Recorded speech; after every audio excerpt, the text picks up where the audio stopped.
গাজায় সাংবাদিকতা মানেই মৃত্যুর মুখে দাঁড়িয়ে সত্য তুলে ধরা। ইসরায়েলে আগ্রাসনে গাজার সংবাদকর্মীদের প্রাণ হারানো যেন নিয়তি।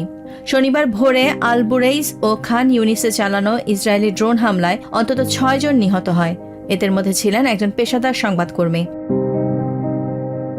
গত বছরের অক্টোবর থেকে চলা তথাকথিত যুদ্ধবিরতির এই চুক্তিকালীন সময়েই নিহতের সংখ্যা 700 ছাড়িয়েছে। ইসরায়েলি বাহিনী একে সন্ত্রাসবিরোধী অভিযান বললেও নিহতের স্বজনদের কাছে এটি পরিকল্পিত হত্যাকাণ্ড।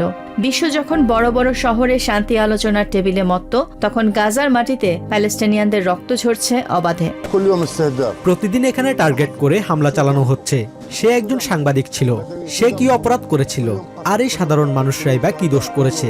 প্রতিদিন এখানে মানুষ মরছে, শহীদ হচ্ছে।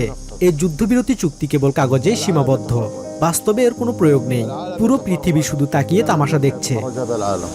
ইহাবের মতে, সাংবাদিক হত্যার এই ঘটনা গাজায় সংবাদপত্রের স্বাধীনতার টুটি চেপে ধরারই নামান্তর। গাজায় যুদ্ধবিরতি স্রেফ কাগজে কলমে লেখা একটা চুক্তি ছাড়া আর কিছুই নয় বলে মন্তব্য করেন এই প্যালেস্টিনিয়ান। গাজায় মোট নিহতের সংখ্যা এখন ৭১,০০০ ছাড়িয়েছে। এই রক্তক্ষয়ী সংঘাত আর কত সংবাদকর্মীর প্রাণ কেড়ে নেবে সেই প্রশ্নের কোনো জবাব নেই। নিহতের স্বজনরা বলছেন, ইসলামাবাদে যখন শান্তি আলোচনা, তখন গাজায় লাশের মিছিলই বলে দেয় যুদ্ধবিরতির আসল চেহারা। Nahid Sihan, TVN 24 news desk.